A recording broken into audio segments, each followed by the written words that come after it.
1-82페이지. 자, 4번이 역화로 중괄호 4번 네트워크 관리입니다. 1번 관련 파일이 있습니다. 자, 제목을 써놓고 시작할까요?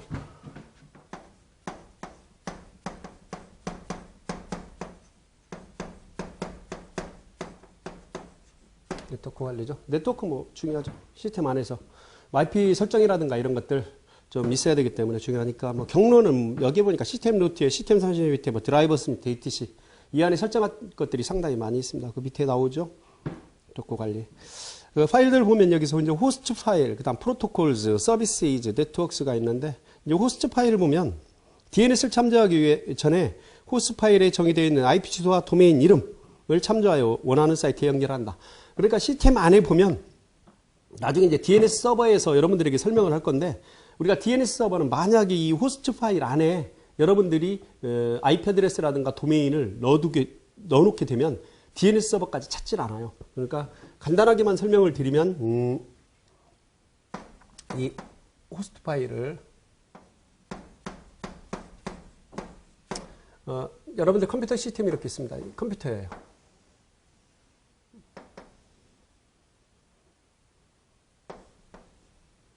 자, 컴퓨터예요, 컴퓨터.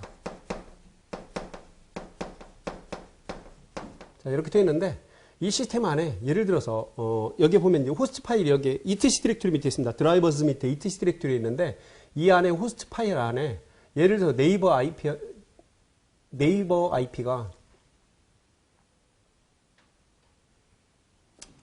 이렇게 다시 한번 할게요. 여기가 컴퓨터입니다. 이제 호스트 파일을 설명하는 건데, 여기에 보면 뭐가 있을 수 있냐면 이렇게 DNS 서버가 있을 수 있어요. DNS 서버. 이외에도 이제 루트 DNS 서버라든가 여기 뒤에 가면 DNS 서버에서 설명을 드릴게요. 자, 그러면 이 옆에는 어디라고 할까요? 그러니까 네이버라고 합시다. 여러분들 뭐 잘 아는 자 네이버예요. 네이버.com. 이렇게 하면 이 PC에서 이 클라이언트 이 컴퓨터에서 예를 들어서 URL을 입력시키기를 http://naver.com 라고 치고 엔터키를 빵 때리면 바로 어디로? 네이버 사이트로 들어가는 게 아니라 어딜 가요? DNS 서버한테 가서 물어봅니다. 야, 어떤 녀석이 naver.com이라고 쳤는데 걔 IP 주소가 뭐니라고 누구한테 찾아가냐면 DNS에 찾아갑니다. 그리고 DNS 서버는 이미 naver.com이라는 이 도메인을 등록을 할 때 IP 어드레스, 예를 들어서 뭐 211.123.17.4라는 것이 여기 등록이 되어 있어요. 이미 DNS 서버에. 그러면 naver.com이라고 입력시키면 naver.com이 네이버로 접속이 되는 게 아니라 일단 여기에서 왜? 문자 주소로는 인식을 못합니다. 네트워크에서 숫자 IP 주소가 있어야 되니까 물어봐요. 그러면 이 DNS 서버가 리스폰스를 합니다. 걔 어떤 녀석이 네이버.com이라고 쳤는데 걔 IP가 뭐니라고 질의를 합니다. 쿼리. 그러면 리스폰스를 해요. 얘가 응답을 합니다. 211.123.17.4야라고 해서 이렇게 응답을 해줘요. 그럼 그걸 가지고 그때서 비로소 어딜 가요? 네이버를 들어가게 되는 거죠. 이렇게 네이버를 접속을 하게 되는 겁니다. 그때서 비로소. 그런데 여기 지금 호스트 파일이 하는 역할은 뭐냐면, 그러기 전에 이 PC에서는 두 가지 작동을 하게 됩니다. 첫 번째로 하는 작동이 뭐냐면요. 첫 번째로 하는 DNS 캐시를 읽어드려요. DNS 캐시를 찾아봅니다. 캐시 정보를. 임시 정보죠. 이미 얘가 네이버.com이라는 사이트를 들어갔는지 안 들어갔는지 내부적인 캐시를 일단 읽어봐요. 그게 없을 때 누구를 읽느냐? 호스트 파일이 있습니다. 자, 호스트 파일에 네이버.com에 대한 정보가 들어있는지. 그러면 여기서 나와 있는 것처럼 시스템 루트 밑에, 시스템 30 밑에, 드라이버스 밑에, etc 밑에 호스트라는 파일 안에다가 그 파일 안에 이미 물론 그 신텍스는 그렇습니다. 포맷은 211.123.17.4 적을까요? 여기? 그 포맷은 이거 211.123.17.4 한 칸 띄고 거기에 네이버.com 이라고 이렇게 적어놔요. 메모장으로. 그러면 DNS 캐시했는데 없어요. 그 다음 얘는 누구 링이냐면 호스트 파일이 있습니다. 얘가 있으면 그대로 나가요. 네이버로. DNS 서버까지 찾지 않는다는 얘기지. 찾지 않는다는 겁니다. 그래서 여러분들이 인터넷상에서도 안전하게 사용을 하려면 이 호스트 파일을 만들어서, 물론 처음에 호스트 파일은 텅 비어 있어요. 이 안에 들어가면 여러분들 메모장을 열면 위에 몇 글자 있어도 뭐 주석 처리되어 있고요. 등록을 해놓으면 얘는 여기까지 찾아가질 않아요. 바로 네이버로 들어갔어요. 왜? 이미 자기가 가지고 있으니까. DNS 캐시에 없죠. 그 다음 누구한테 질의해요? 호스트 파일 찾죠. 없죠. 없으니까 누구한테 가요? DNS 서버한테 물어보러 가죠. 물론 이 안에 다 있습니다. 이 안에는. 이게 없이 뭐 인터넷 웹 서비스를 할 수는 없으니까. 도메인 안 사용하려면 물론 IP 어드레스를 바로 입력시키면 바로 네이버로 갑니다. http:// 211.123.17.4라고 치면 바로 DNS 필요 없죠. 왜? IP 알고 있는데 바로 가죠. 하지만 우리가 IP를 입력시키고 지금 웹사이트 들어가는 그런 사람은 거의 없죠. 그래서 도메인을 사용하기 때문에 얘를 찾아가게 된다. 일단 내 클라이언트 PC 안에서도 먼저 DNS 캐시, 이미 네이버를 들어갔다 온 정보가 있다라면 바로 나갑니다. 얘도 안 찾아요. 이게 없을 경우에 찾고, 없으니까 이 나가는 거야. 대부분은 얘는 없죠. 그래서 여러분들 뭘 느낄 수 있냐면 처음에 네이버를 접속을 할 때, 웹브라우저를 열고 네이버를 접속할 때 조금 시간이 걸려요. 근데 다시 뭐 예를 들어 다음을 갔다든가 또는 뭐 네이트온을 갔다든가 어디를 갔다가 다시 네이버를 들어가 보세요. 그럼 빨리 접속이 되죠. 그건 왜 그럴까요? 여기까지 안 가고요. 바로 DNS 캐시를 읽어서 바로 네이버로 접속하기 때문에 그렇습니다. 속도에서도 그렇게 차이가 나는 거죠. 이제 물론 PC를 끄면 이 캐시 정보는 다 날아가게 됩니다. 웹브라우저를 닫아도 그렇고. 다시 보면 되죠. 물론 이 캐시 정보를 보는 거라든가 이런 것들이 다 시험이 나왔습니다. 정보보안 기사에서도. 얘를 삭제해 주는 거. 왜냐면 여기 공격과 관련돼. 이게 DNS 스푸핑이라든가 이런 것들, 캐시 포이즌 공격 이런 것들 다 관련이 있거든요, 이게. 그죠? 방어하는 것도 관련이 있어서 시험에 몇 번 나왔죠. 요 정도 한번 미리 기억을 하고 이 호스트 파일은 어디에 있다? 클라이언트의 드라이버스 밑에 etc 디렉토리의 파일로 존재한다라는 거. 이렇게 존재를 합니다. 이렇게. 먼저 알아두시고 그 밑에 프로토콜스는 뭐 RFC 1700의 첨자 인터넷 프로토콜을 정리 다 해놨습니다. 이거 유닉스 계열에서는 etc 디렉토리 밑에 프로토콜즈에 다 돼 있고요. 서비스이즈 이것도 etc 디렉토리 밑에 서비스이즈가 다 돼 있는데 윈도우즈는 etc가 드라이버스 밑에 etc에 들어있습니다. 잘 알려진 서비스들, 웰나운 포트라, 웰나운 서비스라고 그러죠. 알려진 거 FTP, HTTPD 이런 것들, 텔넷 다 잘 알려진 그런 서비스들이 이미 정의가 되어 있습니다. 프로토콜도 정의되어 있고요. 네트워크 대역에 대한 별칭을 정의한다. 뭐 이더넷이라든가 이런 것들 다 들어있습니다. 중요한 것들은 호스트. 일단 여기서 중요하더라. 네트워크 관리. 그런데 이걸 거의 신경 쓰지 않고 사용을 하게 되죠. 근데 시험에 나오면 당황하게 됩니다. 그래서 여러분들이 잘 기억하십시오. 네트워크와 관련된 파일들.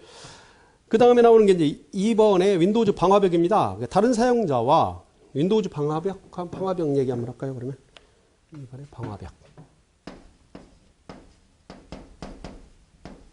윈도우 방화벽. 자, 방화벽을 다른 말로 이제 영어로 이제 파이어월이라고 합니다. 방화벽. 또 다른 말로 뭐라고 그래요? 침입 차단 시스템이라고 그래요. 우리말로.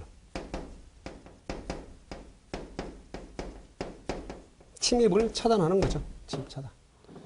자, 방화벽. 다른 사용자들이 컴퓨터로부터 사용자의 컴퓨터로 들어오는 트래픽을 제한하여 차단한다는 얘기죠. 컴퓨터 데이터를 효과적으로 보호하고 무단으로 접근하는 사용자나 바이러스 및 우험을 포함하는 프로그램에 대한 방어 기능을 제공한다. 차단한다. 침입 차단 시스템이니까. 침입 차단 시스템. 간단하게 합니다. 뒤에 가면 이제 네트워크의 공격이라든가 하면 또 네트워크 장비로 활용한 보안 나와서 자세히 설명을 드릴게요. 그 다음 인터넷이나 네트워크에서 들어오는 트래픽을 확인하는 침입 차단 시스템이다. 나왔죠? 차단. 설정에 따라 거절하거나 허용을 한다. 그렇죠? 퍼밋 디나이를 하게 된다. 침입 차단 시스템이기 때문에 윈도우즈에도 방화벽이 있죠. 그 시스템에 들어가면 방화벽이 있습니다. 그래서 뭐 보안 수준, 사용할 거냐 말 거냐, 또 보안 수준도 설정할 수 있습니다. 뭐 사용하지 않음. 사용하면 여기에는 그 섬세하게 그 차단하거나 설정하는 것들이 그렇게 부족해요. 윈도우즈 자체 방화벽은. 그 얘를 사용하게 되면 실질적으로 원하는 서비스도 못 받을 경우가 간혹가다 있죠. 대부분 이게 사용 안 함으로 놓고 대부분 사용하게 되는데, 뭐 개인정보가 그렇게 중요하지 않는다면은 사용하지 않음으로 사용해도 되지만 중요한 정보가 좀 있다라면 번거롭더라도 사용으로 해서 불편할 때는 그때마다 풀어서 사용할 수 있도록 하는 것도 하나 좋은 방법입니다. 안전하게 사용하는 방법. 이런 방화벽 사용할 수 있어야 되고요. 그 다음에 83페이지에 보면 윈도우즈 원격 데스크탑 다른 컴퓨터에서 사용자의 컴퓨터에 실행 중인 원격 세션에 액세스 가능하도록 만들어준다. 원격 데스크탑. 이것은 뭐냐면 예를 들어서 유닉스 계열 같으면 텔넷이라든가 이런 걸 통해서 상대 측 서버에 들어가면 로그인해서 들어갈 수가 있었죠. 그러면 서버를 얼마든지 관리할 수 있어요. 근데 그 윈도우즈는 GUI 환경이고 물론 뭐 명령 프롬프트, 커맨드 프롬프트로 들어가게 되면 뭐 텍스트로 사용할 수 있지만 원격에서 윈도우즈를 직접 관리하기가 어렵죠. 그래서 원격 접속을 해서 그 서버를 관리할 수 있도록 해주는 것이 원격 데스크탑입니다. 원격 데스크탑으로 설정을 해서 접속을 하게 되면 상대 측 서버가 그대로 보이죠. 그대로 보여요. 그래서 얼마든지 나의 컴퓨터인 것처럼 내 서버인 것처럼 접속을 해서 원격으로 관리를 할 수 있도록 만들어주는 게 원격 데스크탑입니다. 원격자 들어가면 보안에 일단 취약하죠. 사용하지 로컬에서 사용하는 게 가장 좋죠. 하지만 우리가 편의상 예를 들어서 서버가 IDC라든가 멀리 떨어져 있다면 그 매일 찾아가가지고 관리하기 어려우니까 이런 윈도우즈 서버를 이용할 때는 원격 데스크탑을 이용해서 사용한다. 하지만 보안에 좀 취약합니다. 그렇기 때문에 관리를 잘해야 된다는 거죠. 자, 여기까지가 네트워크 관리에 관련된 겁니다. 호스트 파일 좀 알아두시고 이건 다음에 어플리케이션 보안에서 DNS 서버 쪽에서 공격 보안 할 때 자세히 설명을 드리겠습니다. 방화벽, 당근 네트워크 보안에서 가면 자세히 설명을 드릴게요. 종류별로도 많이 나와 있죠. 자, 여기까지였고요. 그 다음 03 컴퓨터 바이러스와 백신이네요.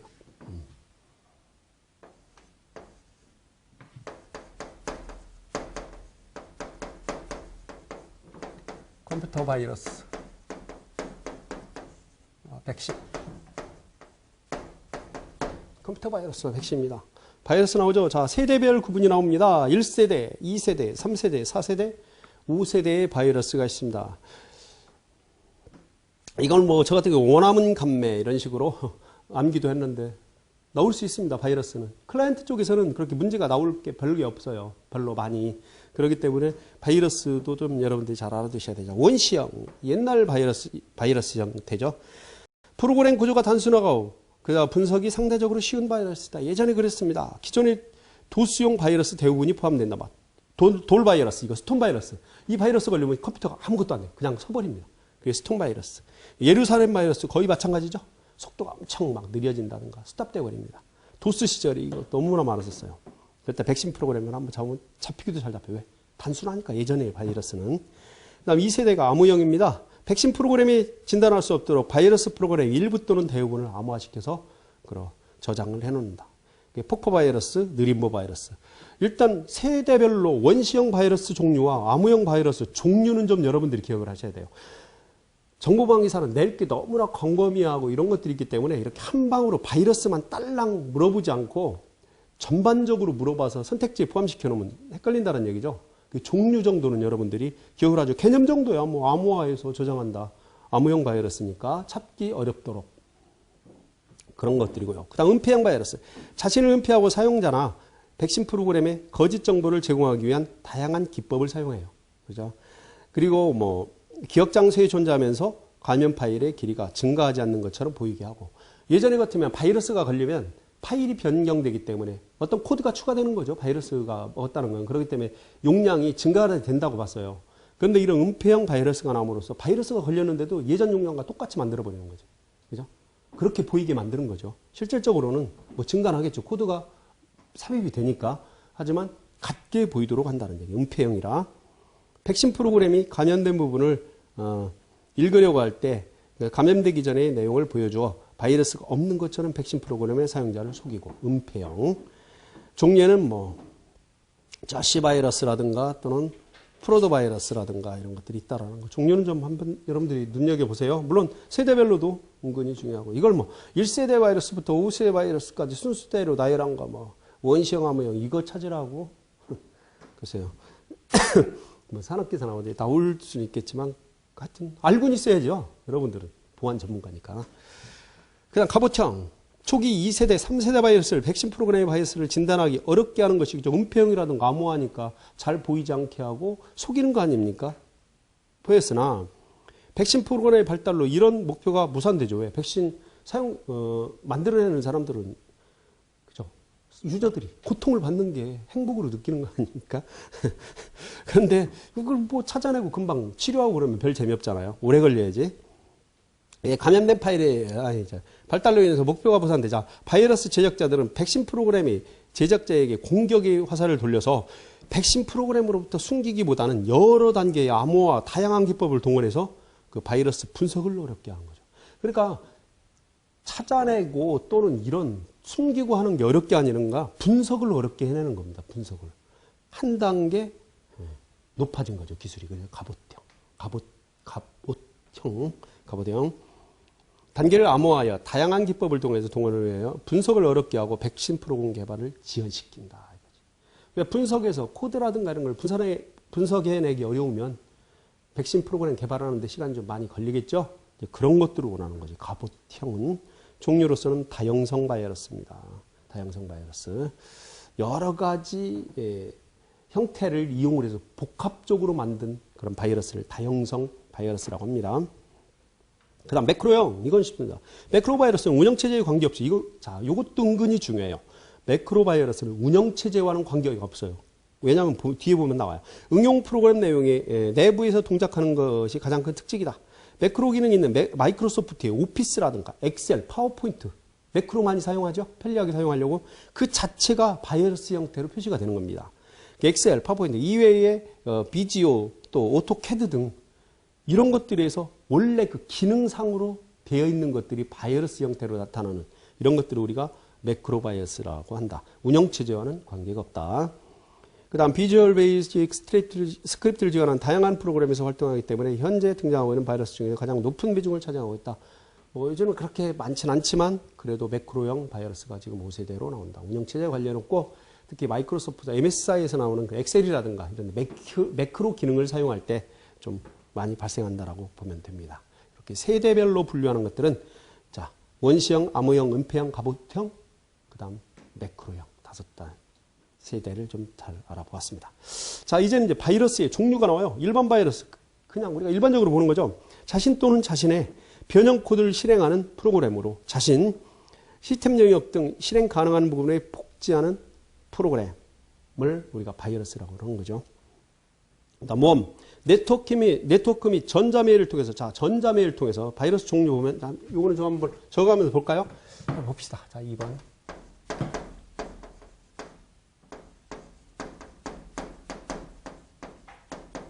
좀 설명할 게 있네요. 일반 바이러스. 일반 바이러스가 있고 그 다음 나오는 게 웜입니다. 웜 바이러스. 그 다음 트로이 목마.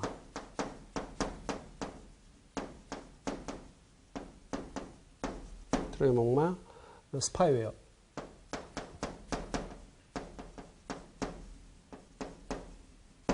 자, 이렇게 네 가지 지금 종류로 봤는데 일반 바이러스 지금 설명드렸듯이 그게 웜이에요. 이제 웜.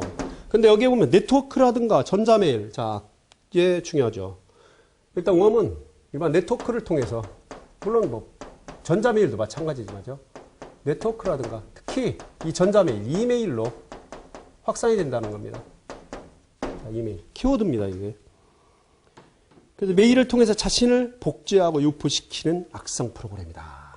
자, 중요하죠. 자신을 복제,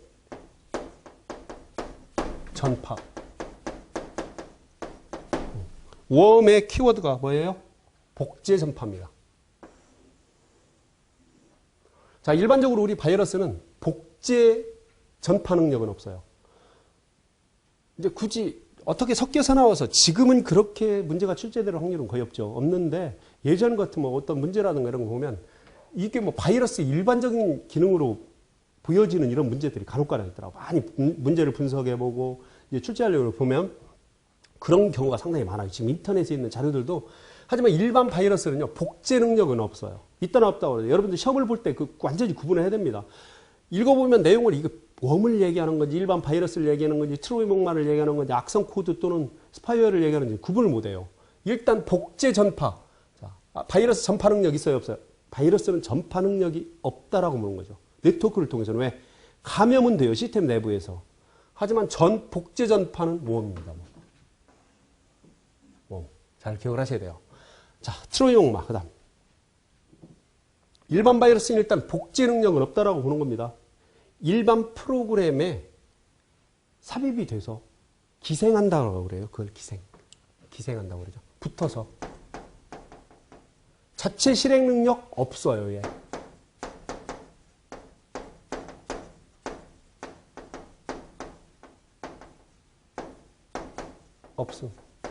없기 때문에 실행 파일에 기생을 하죠. 코드를 심어버리는 거죠. 그래서 그 프로그램이 실행이 될 때 같이 실행이 되는 겁니다. 자체 실행 능력이 없기 때문에. 이게 바이러스예요. 이게 바이러스. 웜, 복제, 전파 다 가능해요. 가능하다는 얘기지. 가능하다. 잘 기억을 하시고 기생을 한다. 그냥 트로이목마. 자기 복제 능력이 없으며 이건 일반 바이러스하고 똑같아요. 트로이목마 뭐?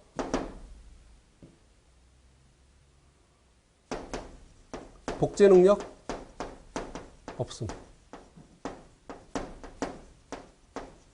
복제 능력 있는 건 뭐예요? 웜입니다. 웜. 여러분들 시험에서. 그 다음에 프로그램 내에 악의적인 기능을 가지는 코드를 내장하여 숨겨놓는다는 얘기죠. 원래 목적이 트로이목마가 뭡니까? 숨어있는 거죠. 자, 숨어있다가 결정적일 때 한 방을 날리는 거죠. 한 방을. 여러분들이 좋아하는, 여러분들, 저도 좋아하는, 한 방을 날리죠. 악의적인 기능을 가진 코드를 내장하여 배포하거나 그 자체를 유틸리티 프로그램에 위장하여 유포한다. 자, 숨어서. 복제 능력은 없고, 숨어서. 뭐? 개인정보 유출. 개인정보 아니더라도 정보 유출입니다. 시스템 정보를 유출시키는 것이. 자, 숨어있다가, 복제 능력 없고, 숨어있다가 정보를 유출시키는 것이 트로이목마입니다. 자, 설치된 경우에는 특정한 환경 또는 조건에서 배포자의 의도에 따라서 사용자의 정보 유출이나 자료를 파괴. 근데 파괴도 그렇습니다. 일단 여기 뭐가 나와요? 파괴가 나오죠. 파괴. 자료 파괴.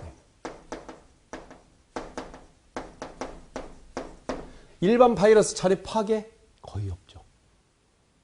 키워드가 될 수 있다는 유출, 자료 파괴. 트로이목마. 자, 스파이웨어. 다른 사람이 컴퓨터에 잠입하여서 중요한 개인정보를 유출시키는 소프트웨어. 얘도 정보 유출이죠. 하지만 트로이목마는 완전 달라요. 잘 기억을 하라. 얘네들 자기 복제 능력 없어요. 웜만 있다. 그래서 이런 키워드만 여러분들이 잘 기억을 하시면 찾아낼 수 있습니다. 헷갈리잖아요. 그냥 너무나 포괄적으로 기억을 하면 일반 바이러스, 웜, 트로이목마, 스파이웨어 구분하기 상당히 어렵습니다. 잘 기억을 하세요. 정보 유출. 뭐? 여기 키워드가 또 있죠. 뭐?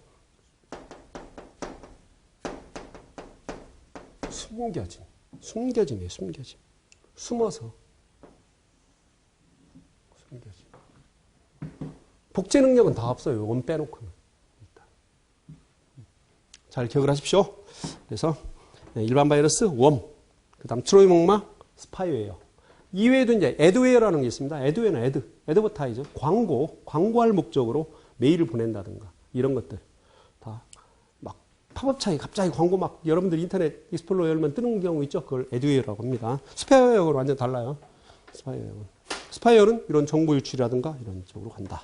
잘 좀 기억을 하십시오.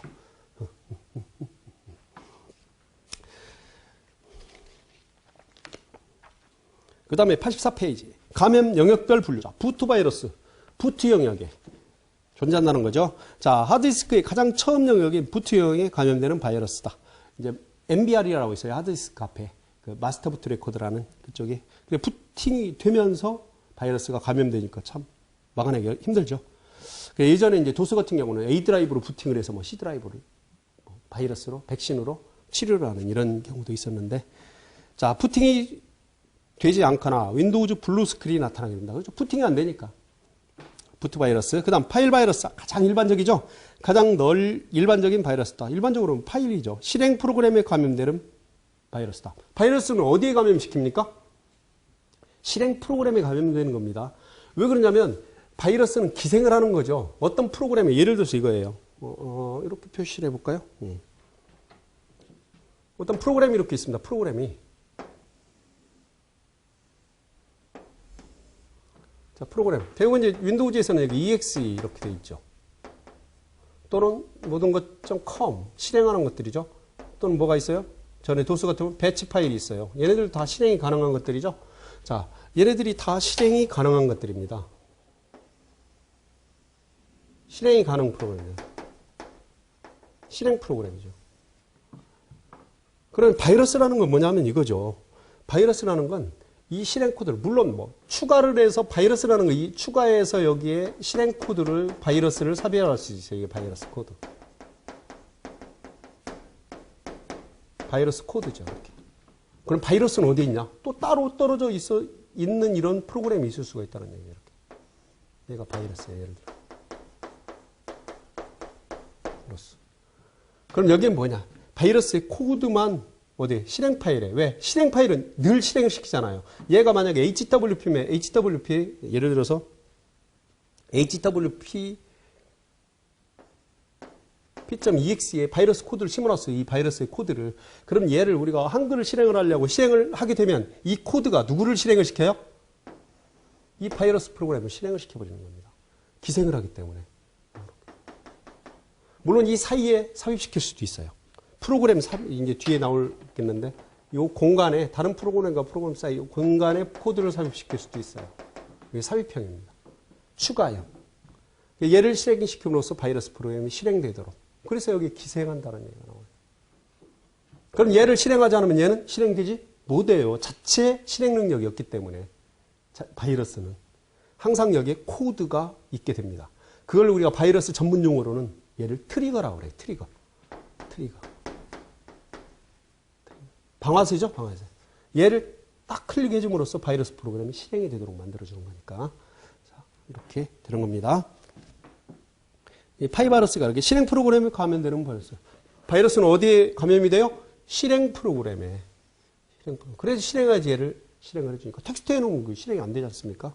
실행 프로그램에 감염한다. 이 모든 것점.exe 컴뱃 파일이 된다. 윈도우즈 같으면 잘 기억을 하십시오. 그 다음 매크로바이러스. 아까 했죠. 마이크로소프트 워드나 엑슨 프로그램 등의 매크로를 사용하는 문서 파일에 감염되는 그런 바이러스라는 거 아까 설명을 드렸습니다. 자, 이 개념 좀 잘 알아서 바이러스 문제는 이렇게 나오면 여러분들이 이걸 꽉 잡아야 돼요. 쉬워도 나옵니다. 바이러스 문제는. 우리가 클라이언트에서 바이러스 상당히 중요하죠. 이런 개념만 여러분들이 머릿속에 담고 있으면 이렇게 답 찾아내는데 그렇게 결코 문제가 없어요. 그리고 우리가 상식적으로도 꼭 좀 기억을 하실 필요가 있다. 자, 그다음 4번. 유형별 분류. 자, 겹쳐쓰기형. 원래 파일을 파괴하기 위해 덮어쓰는 형태의 바이러스이다. 자, 요거 그려놨죠? 원래 이게 HWP라는 프로그램이죠? 자, HWP는 이렇게 프로그램이에요. 근데 지금 바이러스 코드를 심을 때 붙이는 건 추가합니다. 빈 공간에 삽입이죠? 덮어쓰기라는 이 프로그램 자체를, 바이러스 프로그램 자체를 여기 그냥 써버리는 겁니다. 이 프로그램 위에다가. 겹쳐쓰기형 바이러스. 완전 기존 프로그램이 파괴가 되죠? 그럼 HWP 한글이 실행이 돼야 한대, 안 된다라는 얘기야. 그 다음 나오는 것이 이제 비겹쳐쓰기형. 그거 한번 밑에도 계속 볼까요? 바이러스 제작자 입장에서는 가장 만들기 쉽다. 그렇잖아요.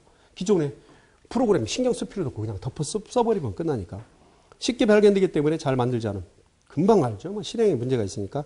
최고의 악성 바이러스고. 파괴하는 거니까 기존의 프로그램을. 그 다음 비겹쳐쓰기형은 파일의 원형을 그대로 보존하기 때문에 발견하기가 어렵다. 겹쳐 쓰지 않으니까. 추가해서 쓸 수도 있잖아요. 그러면 물론 용량은 표시가 나겠지만 그것도 어떤 은폐형이라든가 이런 바이러스는 숨길 수도 있지 않습니까? 일정 주기를 두고 서서히 파괴 활동을 하는 바이러스 주로 해당이 됩니다.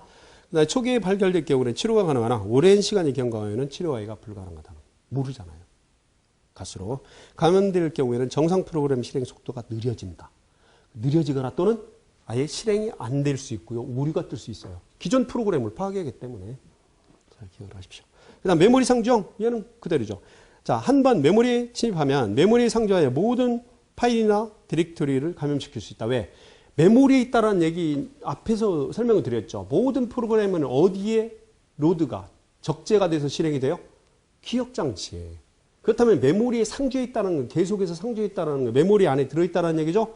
그 안에 실행되는 그런 프로그램들에게 감염시키기가 딱 좋죠. 딱 좋죠. 메모리형이기 때문에. 인터럽트 벡터 테이블의 일부분을 변형시키거나 시켜 자신이 사용하고 만든 루틴과 결합시켜 사용자가 원치 않는 명령을 처리할 수도 있다. 자, 이런 것들이 이제 나중에 가면은 뭐 오버플로우는 아니겠지만 이건 안에서의 자신이 원하는 코드를 실행시켜서 사용할 수도 있다는 얘기입니다. 코드를 삽입하거나 또는 추가해서 쓸 수 있다는 얘기가 맞는 얘기죠. 메모리 안에서. 왜? 모든 프로그램들이 그 안에 들어와서 실행이 될 거니까. 그 다음 한 번 메모리에 상주하면 시스템을 끄기 전까지는 계속 상주한다. 당근이죠. 자, 호출형. 파일의 속성 변환 등을 통해서 쉽게 눈에 띄지 않는다. 그렇죠. 코드 살짝 코드만 삽입시켜 놓고 프로그램은 따로 있어요. 찾아내기 어렵죠. 상당히. 그 다음에 바이러스를 호출하는 명령만을 파일에 쓴다. 코드만 이렇게 써놓을 수 있다는 얘기죠. 물론 사이에 삽입할 수도 있겠지만 코드만. 그 디스크의 맨 뒷부분에 위치하거나 특정 파일로 저장을 할 수도 있다. 맨 뒷부분에 위치하거나 또 중간에 삽입할 수도 있어요. 새로운 형태의 바이러스 감염 방법이 있고. 자, 겹쳐쓰기, 비겹쳐쓰기, 메모리 상주형, 그 다음 호출형까지. 자, 호출형은 어떻게? 얘 실행시키면 바로 호출해서 얘가 실행이 된다고 그랬죠. 기본적인 바이러스 형태들이 이렇게 나와 있어서 여러분들이 잘 보십시오. 그 다음에 다섯 번째가 이제 바이러스 구성 요소네요. 자기 복제, 누구? 웜입니다. 자기 복제하면 일단 웜이야. 자기 복제, 전파, 뭐로? 네트워크를 통해서 특히 시험에는 전자, 이메일로 많이 전파가 된다라고 이렇게 봅니다. 당연히 그것도 네트워크니까. 일단 자기 은폐, 숨어져 이쪽 코드를 숨겨놨어요. 이런 프로그램에 숨겨놓은 겁니다. 삽입시켜놓고 실행 코드, 얘가 트리거라고 그랬습니다. 실행 코드 밑에 트리거 있죠? 바이러스의 실행 코드 부분을 작동시키는 장치 또는 조건이죠. 얘를 실행시킴으로써 얘를 딱 트리거해서 방아쇠를 걸으니까 얘가 실행이 된다는 거예요.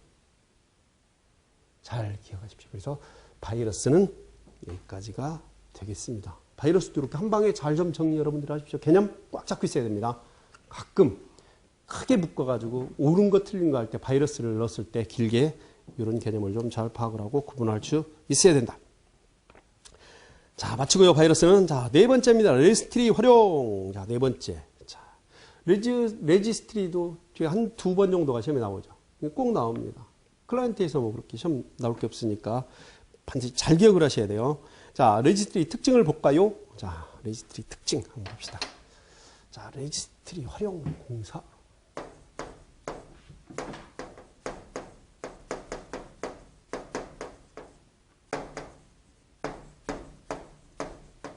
알고 보면 레지스트리는 상당히 복잡하죠. 시스템에 있는 모든 정보, 소프트웨어적인 거든 하드웨어적인 거든 모든 등록 정보들이 여기에 등록이 돼 있죠. 레지스트리 아닙니까?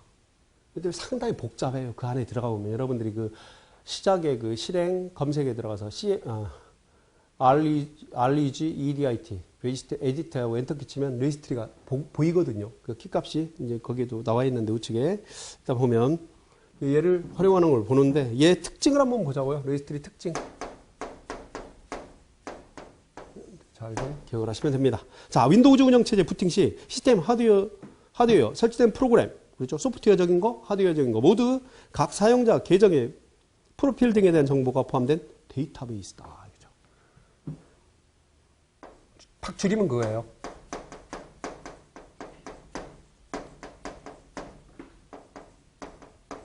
시스템 전체의 데이터베이스입니다. 모든 정보를 담고 있다는 얘기죠. 여기에서 전체라 하면, 그죠? 그게 소프트웨어적이거든, 하드웨어적이든, 이런 것들. 또 여기에 나왔지만, 뭐 계정이라든가, 이런 것들을 모두 포함하는 겁니다. 그러한 데이터베이스예요. 데이터베이스. 잘 기억을 하시면 되죠. 자, 뭐 시스템 루트 폴더 밑에 유저.점 데이터나 시스템.점 데이터 파일에 저장을 한다. 어디에 저장한다? 데이터베이스를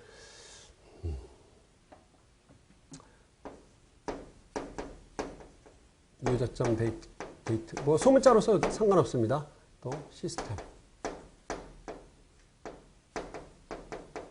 대문자로만 쓰려니까 막 헷갈려요. 요 파일로 저장을 한다는 거고, 윈도우즈의 모든 시스템 정보를 백업 및 복구하기 위해서 유저 데이터나 시스템 INI 또는 win.ini와 같은 파일이 필요하다. 얘도 중요합니다. 여기 다 중요해요. 한 줄 한 줄이 다 적지 않더라도. 또 어떤 파일이 필요해요? 시스템 INI, win.ini.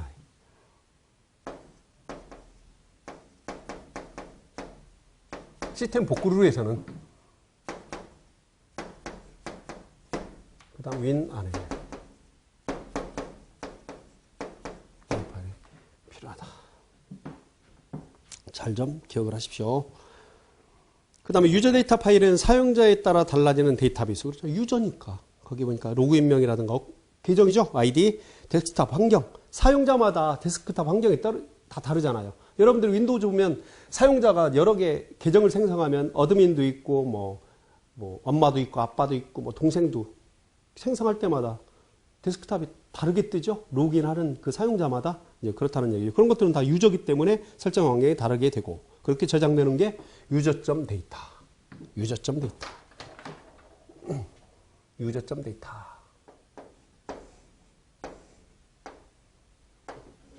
얘는 뭐예요? 사용자와 관련이 있는 거예요. 사용자. 자, 시스템점 데이터. 자, 시스템점 데이터 파일에는 시스템 환경 설정 및 그럼 데이터 설정 모든 것이죠. 여기는 시스템 환경 설정.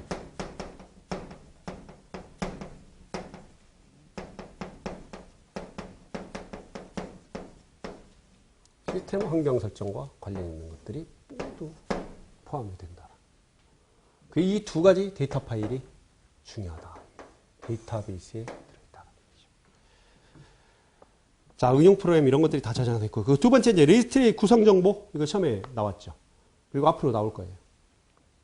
또 2차 있어요. 간단하게 쓰라고 나올 수도 있어요. 이런 것들은 간단하게 쓰라고. 뭐 3점짜리로 이거 14점짜리 내기는 좀 거시하죠. 자, HK 클래스 이즈 루트. 자, OLE 데이터와 이거 중요하기 때문에 정리를 하겠습니다. 레지스트리의 구성 정보. 이번에.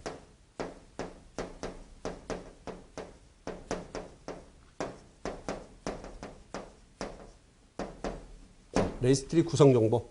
첫 번째가 뭐냐면, 자, HKey 클래스 이즈 루트입니다.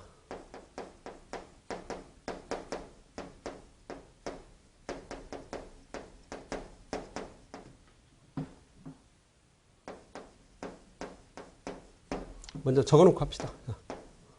그 다음에 HKey current user.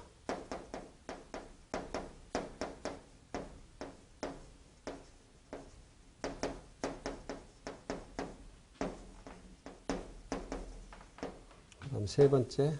다 기억해야 됩니다, 여러분들. HKey local machine.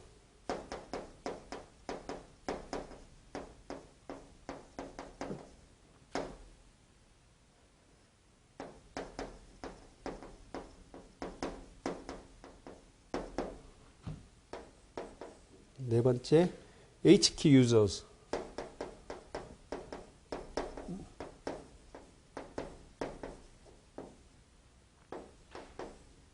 다섯 번째가 HKey current config.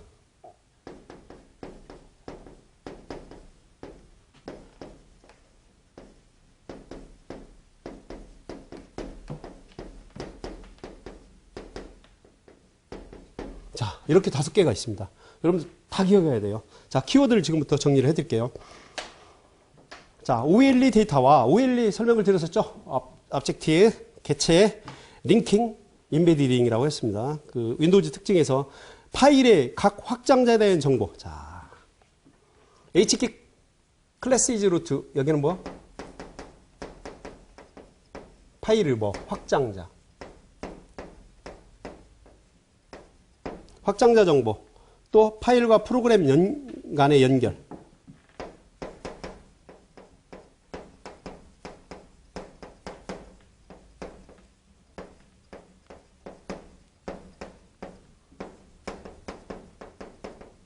자, 파일과 프로그램 연결 정보가 HKey 클래스 이즈 루트에 들어있다는 거.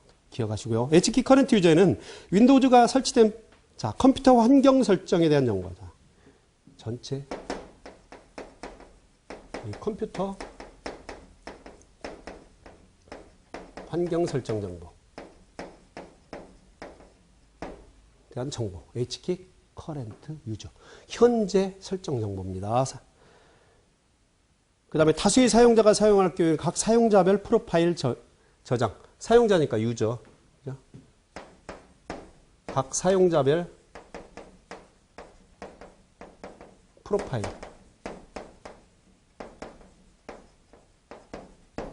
프로파일이 됐다. 그 다음에 이제 H키 로컬 마신. 얘가 또 중요하죠. 윈도우즈에 설치된 하드웨어와 소프트웨어 설정 정보. 모든 하드웨어와, 그죠?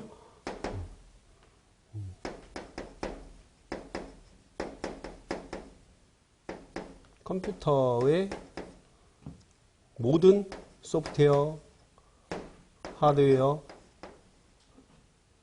설치 정보가 들어있다는 거. H키 로컬 머신. 그리고 가장 복잡합니다. H키 로컬 머신이. 예, 레지스트리에 들어가면. 그리고 많고, 또 설정 항목도. 그 다음에 H키 유저스. 데스크탑 설정과, 자, 데스크탑 설정과 네트워크 환경. 얘는 데스크탑 설정이라든가, 그리고 네트워크 환경.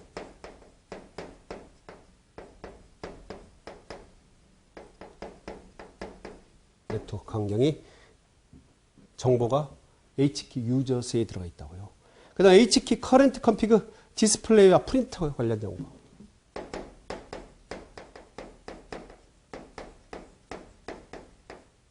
그 다음 프린터 정보.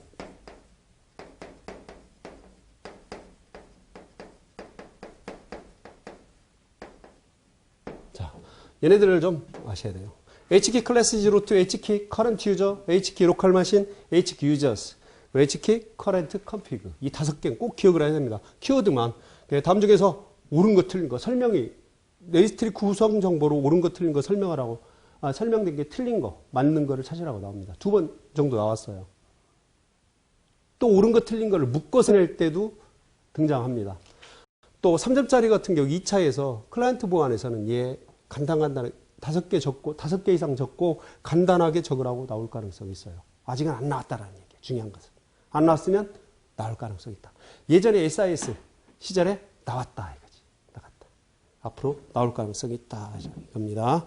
잘 좀 기억하십시오. 자, 여기까지가 우리가 클라이언트 보안에서 윈도우즈 보안이었습니다.